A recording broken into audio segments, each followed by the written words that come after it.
Hi friends, welcome back to my channel. ಎಲ್ಲರೂ ಹೇಗಿದ್ದೀರಾ? ಚೆನ್ನಾಗಿದ್ದೀರಾ ಅಂತ ಭಾವಿಸ್ತಾ ಇದ್ದೀನಿ.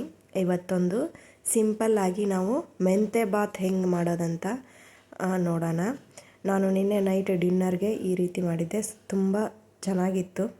ಇದಕ್ಕೆ ಯಾವ ರೀತಿ ಸಾಮಗ್ರಿಗಳನ್ನು ಯೂಸ್ ಮಾಡ್ಕೊಂಡಿದ್ದೆ ಅಂತ ನೋಡೋಣ ಬರ್ರಿ.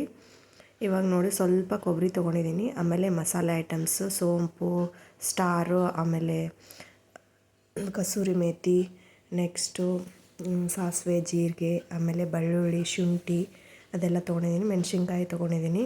ಆಮೇಲೆ ಸ್ವಲ್ಪ ಕರಿಬೇವು ಸೊಪ್ಪು, ಸ್ವಲ್ಪ ಕೊತ್ತಂಬರಿ ಸೊಪ್ಪು, ಸ್ವಲ್ಪ ಪುದೀನ ಸೊಪ್ಪು ಇದೆಲ್ಲ ಹಾಕ್ಕೊಂಡು ಮಸಾಲೆಗೆ ರೆಡಿ ಮಾಡ್ಕೊಳ್ತಾ ಇದ್ದೀನಿ. ಇವಾಗ ಈ ರೀತಿ ಪೇಸ್ಟ್ ರೆಡಿ ಆಗಿದೆ. ಇವಾಗ ನೋಡಿ, ಒಂದು ಸೈಡು ನಾನು ಅಕ್ಕಿಯನ್ನು ತೊಗೊಳ್ತಾ ಇದ್ದೀನಿ. 2 ಲೋಟ ಅಕ್ಕಿ ತೊಗೊಳ್ತಾ ಇದ್ದೀನಿ. ಇದನ್ನು ಚೆನ್ನಾಗಿ ತೊಳ್ಕೊಂಡು ಸ್ವಲ್ಪ ಹೊತ್ತು ನೆನೆಸಿರ್ತೀನಿ.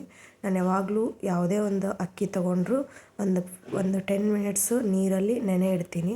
ಆಮೇಲೆ ಯಾವುದೇ ಒಂದು ರೈಸ್ ಬಾತ್ ಮಾಡಿದರೂ ಅದು ನೆನೆ ಇಟ್ಟ ಮೇಲೇ ರೈಸ್ ಬಾತ್ ಮಾಡ್ತೀನಿ. ಹಾಗೆ ಮಾಡಲ್ಲ ಇನ್ಸ್ಟಂಟಾಗಿ, ಅಂದರೆ ಚೆನ್ನಾಗಿ ಮೃದುವಾಗಿ ಬರುತ್ತೆ ಅಂತ. ಇವಾಗ ಸ್ವಲ್ಪ ಕುಕ್ಕರ್ನ ಬಿಸಿ ಇಟ್ಟು ಅದಕ್ಕೆ ಸ್ವಲ್ಪ ಎಣ್ಣೆ ಹಾಕಿ, ಆಮೇಲೆ ಇದು ಮಸಾಲೆ ಐಟಮ್ಸ್ ಎಲ್ಲ ಹಾಕಬೇಕು. ನೆಕ್ಸ್ಟು ಈರುಳ್ಳಿ, ಟೊಮ್ಯಾಟೊ, ಆಮೇಲೆ ಇದೆಲ್ಲ ಚೆನ್ನಾಗಿ ಫ್ರೈ ಮಾಡಬೇಕು. ಇವಾಗ ಅದಕ್ಕೇ ಸ್ವಲ್ಪ ಬಟಾಣಿ ತೊಗೊಂಡಿದ್ದೀನಿ. ಬಟಾಣಿ ಕೂಡ ಫ್ರೈ ಮಾಡ್ತಾಯಿದ್ದೀನಿ. ಇವಾಗ ರುಬ್ಬಿ ಇಟ್ಕೊಂಡಿರೋಂಥ ಪೇಸ್ಟನ್ನ ಹಾಕಿ ಅದನ್ನು ಚೆನ್ನಾಗಿ ಫ್ರೈ ಮಾಡ್ಕೋಬೇಕು. ಅದು ಎಣ್ಣೆ ಬಿಡೋ ಥರ ಫ್ರೈ ಆದಮೇಲೆ ನಾವು ಅದಕ್ಕೆ ರುಚಿಗೆ ತಕ್ಕಷ್ಟು ಉಪ್ಪು, ಆಮೇಲೆ ಸ್ವಲ್ಪ ಅರಿಶಿನ, ನಮ್ಗೆ ಯಾವ ಮಸಾಲೆ ಬೇಕೋ ಸೈಡು ಗರಂ ಮಸಾಲ, ಆಮೇಲೆ ಧನಿಯಾ ಪೌಡರು ಅದೆಲ್ಲ ಹಾಕ್ಕೋಬೋದು. ಬಟ್ ನಾನಿಲ್ಲಿ ಅದನ್ನು ಯೂಸ್ ಮಾಡಿಲ್ಲ. ಇವಾಗ ಇದು ಸ್ವಲ್ಪ ಮೆಂತೆನ ತೊಳೆದಿಟ್ಕೊಂಡಿದ್ದೀನಿ. ಅದನ್ನು ತೊಳೆದಿಟ್ಕೊಂಡಿರೋದಂಥ ಅದನ್ನು ಚೆನ್ನಾಗಿ ಅದರಲ್ಲಿ ಫ್ರೈ ಮಾಡ್ತಾಯಿದ್ದೀನಿ. ಮತ್ತು ರುಚಿಗೆ ತಕ್ಕಷ್ಟು ಉಪ್ಪು, ಆಮೇಲೆ ಅರಿಶಿನ ಆ್ಯಡ್ ಮಾಡಿದೆ. ಇವಾಗ ತೊಳೆದಿಟ್ಟಿರುವಂತಹ ಅಕ್ಕಿಯನ್ನು ಆ್ಯಡ್ ಮಾಡ್ಕೊಳ್ತಾ ಇದ್ದೀನಿ. ಇವಾಗ 2 ಲೋಟ ಅಕ್ಕಿಗೆ 4 ಲೋಟ ನೀರು ಹಾಕಬೇಕು. ಆವಾಗ ಕರೆಕ್ಟಾಗಿ ಬರುತ್ತೆ.